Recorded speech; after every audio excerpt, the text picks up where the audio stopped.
మనం చేస్తున్నాం దాని స్పాయిలు. మళ్ళా మొదలు పెట్టాం ఈ సంవత్సరం ఆ ట్రైలు. నిన్ను అడ్డుకుంటే కట్ చేస్తాం టైలు. నిన్ను జరపాలని మా ఫీలు. గుంటూరు నాయకులు ఇప్పుడు గారు ఫెయిలు. వాళ్ళు చూపిస్తారు వాళ్ళ టైలు అని చెప్పారు. ఇప్పుడే ఎలా అవుతుంది రాయలు. వైరాగి మై ఫ్రెండ్, వైరాగి సార్. ఎక్కడ సార్ ఎంపీ గారు?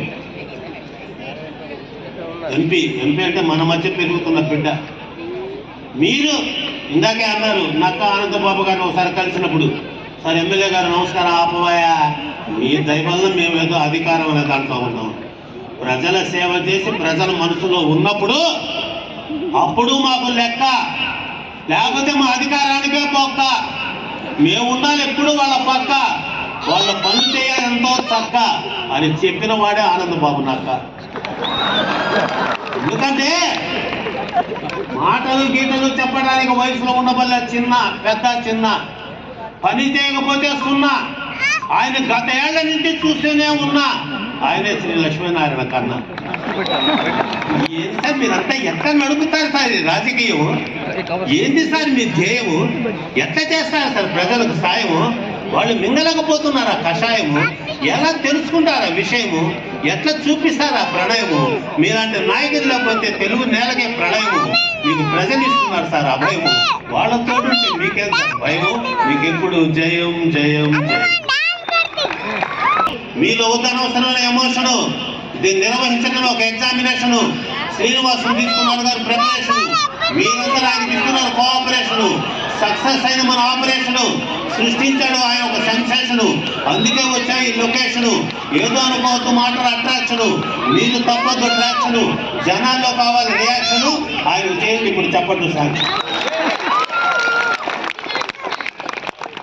నేను మగవాళ్ళతో మాట్లాడతాను, ఎందుకంటే వాళ్ళు ఉదయం లేచి రక్తాన్ని చెమటగా ధారపోసి భార్య బిడ్డలకి అన్నం తేవడానికి కష్టపడటానికి అక్కడికి వెళ్ళిపోతుంది. మరి నా ఆడబిడ్డ, నా బిడ్డను ఒళ్ళో కూర్చొని చెప్తుందా? రాముడు ఎవరు ఏంటి చెప్తుందా? నేను అయ్యవారిని ఉపాధ్యాయుని, నేను అడుగుతున్నా నిజం చెప్పాలి. ఎంతమంది ఇళ్లలో భగవద్గీత ఉందో చేయాలి. అబద్ధం చెప్పదు, అబద్ధం చెప్పదు. ఏ ఎంతమంది ఇళ్లలో ఖురాన్ ఉందో చేయొద్దండి, ఎంతమంది ఇళ్లలో బైబిల్ ఉందో చేయొద్దండి. ముగ్గురు మహాత్ములైన మహాయోగమైన మతాలు, అటువంటి గొప్ప మతం అందరికీ సమ్మతం. ప్రతి మతం కోరుతుంది మన హితం. మతానికి అంకితం కావాలి జీవితం. మతం అనేది భక్తి ఒక శాశ్వతం, భక్తికి లేదు కదా పరిమితం. మధ్యలో ఏందా కులమతం, ఎందుకయా పోగొట్టుకుంటారు సన్నిహితం. మనందరికీ భారతీయ స్నేహితం. తెలుగు సంస్కృతి ఎటుపోయిందో ఏబిసిడీల మోజులో పడి ఓనో మహాశివాయాలు మర్చిపోయి మీ తల్లులను అడుగుతున్నా, మీ బిడ్డల చేత బియ్యం మీద ఓనో మహాశివాయ రాయించారా? ఓపుగా నమ్మకంగా మనస్ఫూర్తిగా సిద్ధపడ్డ వాగ్గేయకారులుగా యశస్సుగా ఇచ్చిన గురువులారా, విద్య నేర్పిస్తే బియ్యం సంపాదించుకుంటా పెద్ద అయితే అని చెప్పి బియ్యం మీద రాయించేది మర్చిపోయి ఏబిసిడీలో పడతారా? ఏందమ్మో ఏమనుకున్నారు? సంస్కృతి మీరు ఇవ్వాలి దానికి ఆకృతి. స్త్రీ అంటేనే ప్రకృతి, స్త్రీ దాన్ని చేయకూడదు వికృతి. స్త్రీ మాట త్యాగరాయ కృతి, భగవానికి లేకపోతే పోతుంది మతి. ఆడబిడ్డ ఉంటేనే పురుషులకు గతి, లేకపోతే పురుషుల జీవితం అధోగతి. అందుకే పెళ్ళైన తర్వాత మిమ్మల్ని అంటారు శ్రీమతి. శ్రీమతి అంటేనే శ్రీవారి మతి. నేను మగవాళ్ళని ఛాలెంజ్ చేసి అడుగుతున్నా, మీ ఆవిడ మీ జోబీలో డబ్బులు తీసుకుంటే ఏమే అనగలవా? అదే ఆమె హ్యాండ్ బ్యాగ్ లో డబ్బులు మగాడైతే వాళ్ళకి సన్మానం, ఇక్కడే సన్మానం ఎమ్మెల్యే గారి చేత, అందరి చేత వాళ్ళ చేత సన్మానం. మనల్ని పెనిమిటి అంటారు. పెనిమిటి అంటే తెలుసా సార్ లక్ష్మీనారాయణ గారు? పేమెంట్ నీకు ఇచ్చి మిగతా అది టిప్పుగా అడుక్కొని తీసుకునే పెనిమిటి. ఏం మగాడు ఎవరు కబడ్డీ కొట్టలేదు? ఏందా మన జాతి బరువు పోయిందా? పెనిమిటి అని పేరు పెట్టింది అందుకు. నెల జీతం రాగానే పేమెంట్ నీకు ఇచ్చి మిగతా అది టిప్పుగా ఒక 500 ఉంటే ఇస్తావు. దేనికయా? కొంపలు అన్ని చేసి పెడుతులా? దేనికి నీకు? సొమ్ము కొడి తీసుకోకుండా బ్యాగు ఎక్కడికి వెళ్ళిపోతున్న వాళ్ళ బ్యాగులు మనం మొయ్యాలి. బ్యాగ్ అంటే ఏంది? భార్య అందిస్తే కమ్ముగా మోసుకోపోయేది. అదే అన్ని బ్యాగులు ఇస్తారు, ఏ బ్యాగ్ ఇవ్వరు? హ్యాండ్ బ్యాగ్ ఇవ్వరు. గుడ్, హ్యాండ్ బ్యాగ్ మాత్రం ఇవ్వరు. అన్ని బ్యాగులు ఇస్తారు, కావాలంటే హ్యాండ్ బ్యాగ్ మాత్రం ఇవ్వరు. అటువంటి కళల్ని, తెలుగు భాషని మర్చిపోతారా? పద్యాలు వచ్చా? పిల్లలకు పద్యాలు వినిపించారా? గజ్జలందెలు గల్లు గల్లన కౌసల్య అంకసీమను నాట్యమాడనిది,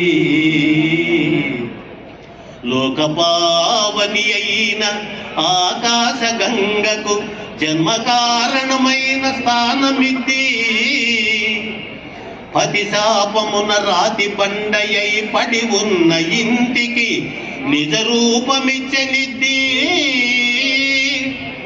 అల త్రివిక్రమహోగ్ర దివ్య రూపాన నిఖిల లోకముల నిండెనిద్ది, జానకీ దేవిని చుచు జనకరాజు కనక పాత్రమున పన్నీట కడిగనిద్ది, అట్టి నీ పాదయోజనయో నాదు కఠిన దేహము తాకంగా కందెనేమో, తారక బ్రహ్మనామా కోదండ రామా. ఏమి సార్, ఎక్కడ సార్ ఆ పద్యాలు? ఏంది సార్? ఇందులో ముఖ్యంగా ప్రతి భాష మీద, మన తెలుగు సంస్కృతి మీద చూపించాలి డేరు. అందులో మీరు తీసుకోవాలి కేరు. ఇలాంటి వాళ్ళు చాలా రేరు. ఏం బిడ్డ కోసం టైంలో ఇవ్వలేరా స్పేరు? టీవీతో తీసుకుంటారా షేరు? మీరు అనుకుంటే ఏదైనా సాధించి తీరు. మీరు ఆ కష్టంతో చేయాలి పోరు. తల్లి కృషిని బిడ్డ మర్చిపోరు. తల్లి భవిష్యత్తే వేస్తుంది బిడ్డకు వేరు, దాన్ని ఎవరు చేయలేరు వేరు.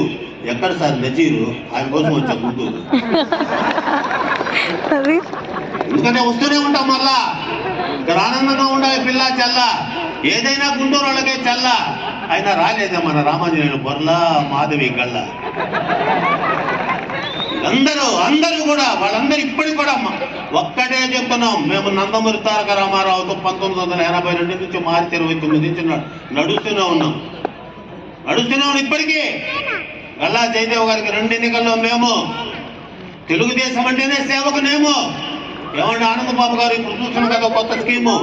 మీరంతా ఒక టీము, మిమ్మల్ని ఎవరు చేయలేరు బ్లేము. మీరు జాగ్రత్తగా ఆడాలి గేము. పార్టీకి మీరు తేవాలి నేము, మనమంతా సేము. ఏం సార్ మీరు ఉన్నారు కామా? మాకు పదవులు ఇవ్వండి, ఇష్టం ఉంటే ఇవ్వ, లేకపోతే లే. మేమన్నా పోయినా పదవి ఇస్తే లేకపోతే లేదు. ఈ కట్టెల మీద కాలేదాకా మేము Telugu Desam. Hello sir, can you catch what I say? ఓడారా గెలిచారా దట్ ఈస్ అన్నెసరీ. ఎందుకంటే సంస్కృతి ఇటువంటి ఉత్సవాలు. ఎందుకంటే ఎవరికి ఎరగబడలేదు డాబు. చంద్రబాబు నాయుడు ఆయన పక్కన పొంగుతుంది ఒక అల, ఆయనతో తోడుగా నడుస్తున్నాడు అలా. ఎటువంటి బిడ్డలతో పొదగలుస్తుంది ఇలా. పేదవాడి జీవితం ఉండాలంటున్నాడు కిలకిల. పేదవాడు ఏడవకూడదు విలవిల. ఎవ్వరు మనసు బాధపడకూడదు వలవల. వాళ్ళ సంతోషాలతో మనసు కావాలి గోదావరి గలగల అని చెప్తున్నవాడే పవన్ కళ్యాణ్ కొడుగల. ఇటువంటి వాటికి, ఇటువంటి చోటికి మీరందరూ కూడా బిడ్డలు పాపం చప్పట్లు కొట్టండు అడగాల. భారత మాతకు చేయంటేనే చప్పట్లు కొట్టలేదు. ఎవరు చప్పట్లు కొట్టారు? నా కులపొండ, నా మతపొండ, నా భారతీయుల చెప్పండి. భారతీయులను కూడా చెప్పలేదా? ఏంది బలభద్రపురం ఒక ఊరుంది ప్రకాశం జిల్లాలో. నువ్వు ఎట్టైనా బాగా చప్పట్లు కొడుతూనే ఉంటారు. ఎక్కడి నుంచో వచ్చారు కదా సార్ మా కోసం. మీరు ఎంకరేజ్ అది చూపించాలా మీ కరేజీ. లేకపోతే బిడ్డలైపోతారు డ్యామేజీ. మీ చప్పట్లు వాళ్ళకి చేస్తే మేనేజీ. వాళ్ళలో ఉండాల్సినటువంటి సరైన స్టేజీ. మీరు చప్పట్లు కొడితే వాళ్ళకి అంత ఈజీ. లేకపోతే అయిపోతారు కదా లేజీ. ఎందుకంటే వాళ్ళకి పాటలు పాడే కాలేజీ, దాన్ని మీరు చేయవద్దు డ్యామేజీ. అయినా మీ మందు చెప్పడానికి కాదు సార్ నా ఏజీ. మీరు తెలుసుకొని ప్రతి ఒక్కళ్ళు. పులి శ్రీనివాసులు గారు కమిషనర్ గారు నేను ఫోన్ చేశాను, మీరు చాలా గొప్పవారు సార్. ఆపోయా ఈ పొగడతలు ఆపో. నా దగ్గర పనిచేస్తున్న నా ఉద్యోగులందరూ నన్ను కంటికి రెప్పలాగా చూసుకుంటారు. I'm father to them. My service is very happy to the public means because of the cooperate of my workers, those who are behind of me. I once again thankful to all to my employees for their great cooperation to make a grand success of this function.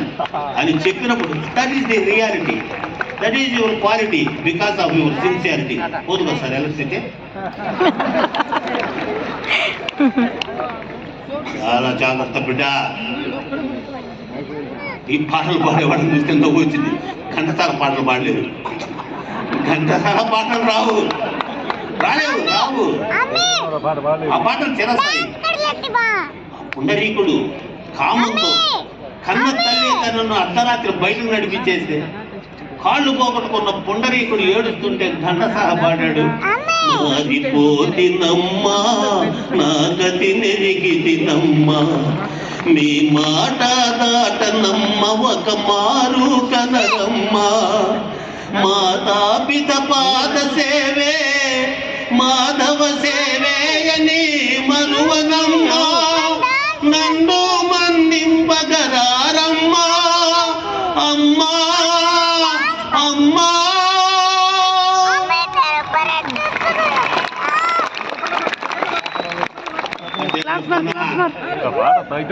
పాటలు తప్ప ఒక పాట. Old age హోములు opening ఎవ్వరు పోవద్దు నాయకులారా. ఆ old age home arrest చేయించండి. Old age పంపిస్తా. నిన్న మా వాడు అమెరికాలో ఉన్నాడు, రెండో పిల్లడేమో ఇటలీలో ఉన్నాడు. పక్కన అతను నా బిడ్డ నా కట్టె కాల్చడానికి నా పక్కనే ఉన్నాడు. నీవు చచ్చిపోతే 4 రోజులు పేటింగ్ లో ఉంటావురా, నేను చచ్చిపోతే సాయంత్రం కల్లా అయిపోతుంది క్రిమేషన్ అన్నాడు. That's what the parents need. అట్లా చెయ్యాలి గైడ్, అట్లా ఉండాలి మీ సైడ్. మీరున్నారు సరైనటువంటి నీడు, వాళ్ళు మిమ్మల్ని జాగ్రత్తగా చేస్తారు మేడు. ఇటువంటి నాయకులు లేకపోతే ప్రజలకు మేడు, వాళ్ళు ఎప్పుడు ప్రజలకు శాడు, వాళ్ళు కోరుకోరు ప్రజల యొక్క బ్యాడు. వాళ్ళ దగ్గర ఉన్నటువంటి డీడు, వాళ్ళకు తెలియనటువంటి గ్రీడు, వాళ్ళు చేసినటువంటి ఆనందాన్ని మనం మేడు.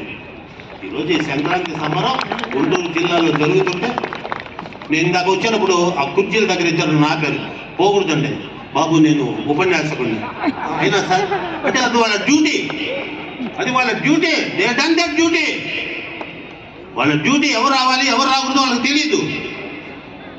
అంత మాత్రం పోయిందా నా హోదా, నేనేమో అయిపోయినా నా సాదా, నేనేమని అనుకున్నాను వాళ్ళ దృష్టిలో సోదా. నాకేమనిపించలేదా బాధ, అవునా కాదు? ఇక్కడ కూర్చున్నాను, ఇక్కడ కూర్చోవస్తుంది, అక్కడికి పోతున్నాను, పోయాను. ఇక్కడ కాకపోతే అక్కడికి పోతాను, నా పోమాను. ఎక్కడ కూర్చున్నామే సార్, పిలవటం గొప్ప. ఆమె ఇన్వైటీ. ఏ కుర్చీ అయితే నాకేం సార్, ప్రతిదానికి వద్దు యుగో మిస్టర్. పడ్డావంటే యుగో, జనాలు ఏమంటారు యుగో. డిఫరెన్స్ బిట్వీన్ యుగో అండ్ యుగో. అన్నా లక్ష్మీనారాయణ గారు పడ్డ కష్టాలు ఎవరికి చెప్పుకోడాయన, కారణం దైవబలం. దైవబలం. నక్క ఆనంద్ పప్పు పడ్డ నరక యాతన ఎవరికి చెప్పుకోదా. ప్రేమగల మా ప్రభువ, రక్తం చిందించినటువంటి నీ ప్రతి బొట్టు నన్ను కాపాడుతుందని నమ్మిన బిడ్డ, లావు కృష్ణదేవరాయలు లావు దగ్గరపోయి సన్నపడ్డాడు. ఆయన మళ్ళా లావు అయినాడు, ఎందుకనే జనాన్ని నమ్ముకున్నాడు. నజీర్ భాయ్ 1 year 5 ఏళ్ళు ఓడిపోయినా కూడా ప్రజలలో ఉన్నాడు. ప్రజలలో ఉండి ప్రజలకైనా సేవ చేసి నజీర్ భాయ్ మళ్ళా గెలుపు సృష్టించాడు. ఒక మలుపు, పన్నోళ్ళు ఇచ్చారు పిలుపు, ప్రజలతో చేయి కలుపు, అది ఉండాలి తలుపు. ఎప్పుడు సార్ గుర్తు పెట్టుకోండి, మీ నాయకులకు నేను చెప్తున్నా, ఎందుకంటే 82 నుంచి పార్టీలో ఉన్నా. మీ చుట్టూన్నోళ్ళే మీ వాళ్ళు అనుకోవద్దు, మీ చుట్టూన్నోళ్ళే మీ వాళ్ళు అనుకోవద్దు. You be with public, you go to the public, what happen in that matter, go and enquire. చాలా జాగ్రత్త, ఎందుకంటే వెన్నుపోటు చాలా దెబ్బతింటుంది. నమ్మకం, క్షమించండి సార్, మీ మనసు నొప్పిస్తున్నాను కాదు. మీలాంటి నాయకులు మాకు కావాలి. మా ప్రాణాలు పోయిన తర్వాతే మీ దగ్గరికి ఎవడైనా రావాలి. మనంటే కంటికి రెప్పలాగా కాపాడుకుంటాం. కనుక మీరందరూ కూడా ఈ పర్వదినాన కుల మతాలకు అతీతంగా, నాకు నిజంగా అప్పుడప్పుడు పాకిస్తాన్తో యుద్ధం వస్తే భలే ఆనందం. అప్పుడు చూడాలి భారతీయుల్ని, కులాలు లేవు, మతాలు లేవు, హిందూ ముస్లిం క్రిస్టియన్ అందరూ రంగంలో దిగి మొత్తం. మొన్న అల్లు అర్జున్ జైల్లో పెట్టారని అబ్బో ఎన్ని చేశారు. మొన్న 20 మంది సైనికులు అన్యాయంగా బాంబు పేరు చచ్చిపోతే అనుకున్నాడు కూడా లేడు సార్. యూట్యూబ్లో కనీసం 30 మంది సైనికుల గురించి కూడా రాయలేదు సార్. ఆ బిడ్డల కన్నా తల్లులు ఎంత బాధలు పడి ఆ భార్యలు ఏడుస్తుంటే అయ్యో ఇట్లా జరిగిందే 30 మంది సైనికులు అన్యాయంగా బాంబు బ్లాస్ట్ లో చనిపోయారు. ఒక్క భారతీయుడు కన్నీరు పెట్టలేదు సార్. సినిమా వాళ్ళు వస్తుంటే పరిగెత్తి పరిగెత్తి వెళ్ళే యువతి యువకులారా, మన వీర సైనికులు వస్తే వాళ్ళకు సెల్యూట్ కొట్టండి, వారికి సెల్యూట్ కొట్టి సోడాలు ఇవ్వండి, నచ్చింది ఇవ్వండి. ఇంకంత నీ బతుకంత 200 రూపాయల టికెట్ 2000 కొనడం, 1200 రూపాయలు 1500 కొట్టడం, బెనిఫిట్ షాట్ కట్టడం. ఎవరనుకున్నావు మీ అయ్యా? ఎవరనుకున్నావు మీ అయ్యగారంటే? రక్తాన్ని చెవడగా దారపోసి నేల తల్లిని నమ్ముకొని పంట పండించుకుంటూ ఆ పంట చేతికి వచ్చే టైంలో వాన పడితే అంతా కొట్టుకుపోతే కన్నీళ్ళు అక్కడ వదిలిపెట్టి 100కి 20 రూపాయలు వడ్డీతో నీకు అప్పు తెచ్చి నీకు పాయసం పెడుతూ అమ్మ అబ్బా ఇంట్లో గంజి తాగుతుంటే 1000, 2000, 500 పెట్టి బెనిఫిట్ షోలు. మారండి, ఇప్పటికన్నా మారండి. ఇప్పుడు కొంతమంది యువకులు జైల్లో ఉన్నారు, అన్యాయంగా సినిమాల్లో ప్రపోజ్ చేస్తారు. 2 పిల్లలు ఎక్కడి నుంచో పోతే యాక్సిడెంట్ అయిపోయి చచ్చిపోయారు. మేము మీ చేతుల్లో పోవాలి, మేము మీ చేతుల్లో పోవాలి, మేము మీ చేతుల్లో పోవాలి. మాకంట కన్నీరు తేవకండి. మీరందరూ ఇప్పటికన్నా మరీ జాగ్రత్తగా చదువుకొని గేమ్ చేంజర్ సినిమా చూశారు. నిజంగా అందులో ఉన్న కొన్ని చూస్తుంటే అబ్బారే ఏమిరా, ఏమి మోరల్ చెప్తున్నాడా, సినిమా ఎట్టుందో నాకు అనవసరం. ఏమేమి తప్పు ఈ భారతదేశంలో జరుగుతుందో సినిమాలో పాయింట్స్ గా చూపించాడు mister IAS sir. IAS sir, ఇలాంటి అధికారులు నీతి న్యాయానికి నిజాయితీకి మారుపరులు, ఇలాంటి వాళ్ళంతా రాష్ట్ర అభివృద్ధికి చంద్రబాబు నాయుడు, పవన్ కళ్యాణ్ గారు, లోకేష్ పడుతున్న కష్టానికి అండదండగా ఉన్నారంటే మనసు పెట్టి గేమ్ చేంజర్ సినిమా చూడండి. ఏమి లోటు జరుగుతుంది భారతదేశంలో అనేది అద్భుతమైన పాయింట్స్ గా చూపించాడు. సినిమా ఎట్టుంది, that is unnecessary for me. బిత్తర పైన మొత్తం 16 పాయింట్లు రాసుకున్నా, 16 పాయింట్లు ఇందులో. కనుక తల్లులారా, మాతృమూర్తులారా, చేతి గాజులు వేసుకోండి. సార్ మీరు హిందువా? ఎందుకు అడగాల్సి వచ్చింది? చేతి కంకణం లేదు, మొహాన బొట్టు ఉండదు, దేవాలయాల బొట్టు.